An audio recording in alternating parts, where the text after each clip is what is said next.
Verizon employees who have a pension benefit, today we're going to be talking about how to choose between the annuity and the lump sum payout options.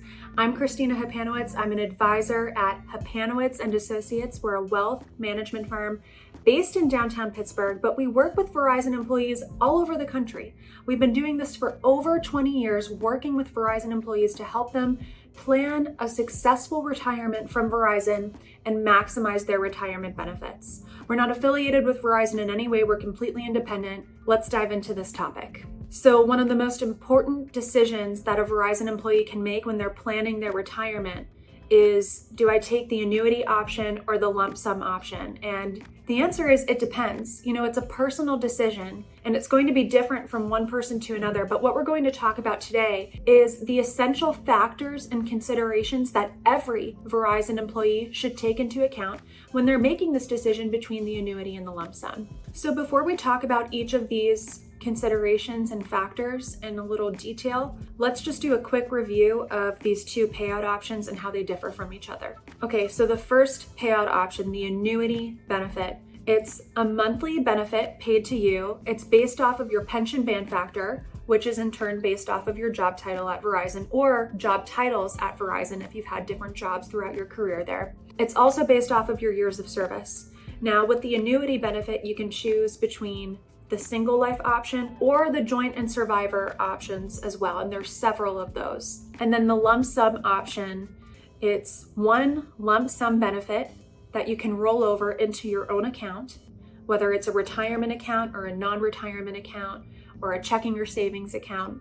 And that's based off of a couple of things. That's based off of your monthly annuity benefit. It's based off of pension interest rates at that time. And then it's also based off of your age. So that lump sum amount is the present value equivalent of all future monthly benefits that you would receive over your lifetime based off of your life expectancy if you were to go with the monthly annuity option. Okay, so now that we did that quick review of the payout options, let's dive into these different essential factors that every Verizon employee should take into account when they're making the decision between the annuity and the lump sum. Number one is to review the pros and cons of each payout option. Now, I'm not going to get into all those pros and cons because there's quite a few of them to go over. I actually do that in another video, which I'll link in the description box below for you guys to watch. Okay, the second factor to consider is all your other retirement income sources that you can expect. And not just you,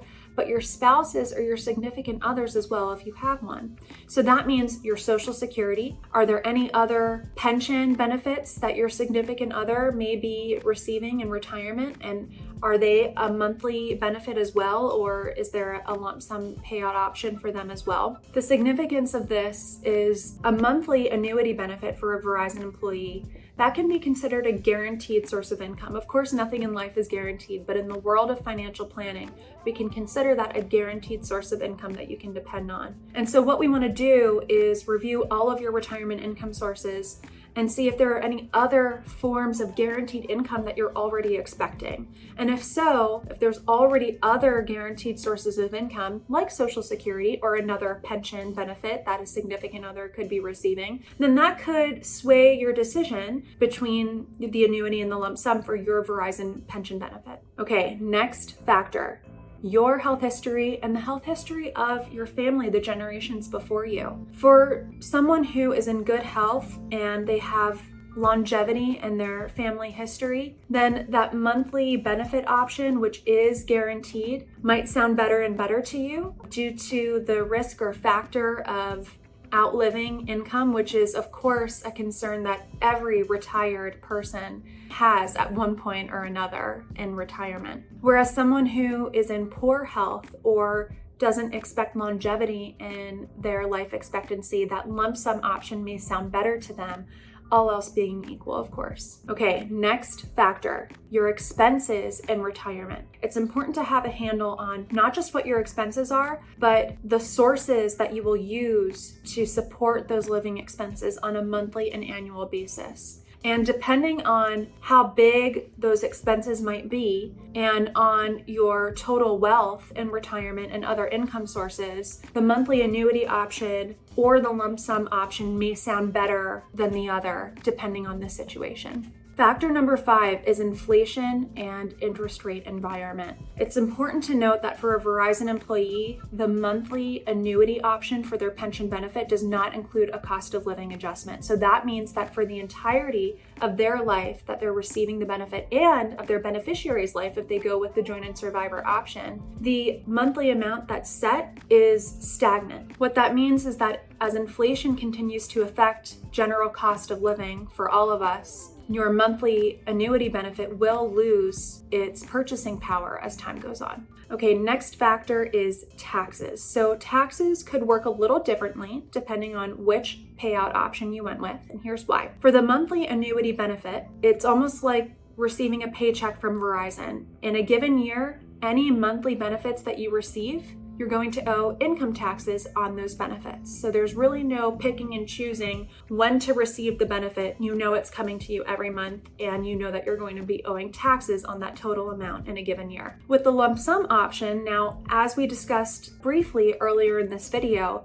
there are different options that a Verizon employee has in terms of where to roll over the lump sum. If we assume that you're going to roll over the lump sum into another retirement account, which in our experience is what the majority of Verizon employees do go with for the employees that we end up working with, then that rollover is tax deferred. And so what that means is that the only time you're paying taxes on that money is when you actually decide to take distributions out of your retirement account. The seventh and final factor that all Verizon employees should take into consideration is legacy planning. What do you want your financial legacy to look like when you leave this earth? If you've got one beneficiary in mind versus if you've got multiple beneficiaries in mind, whether they're all in the same generation or span multiple generations, then that's probably going to affect the decision between the annuity and the lump sum factor. An additional thing to consider is if you're charitably inclined and there are some charities or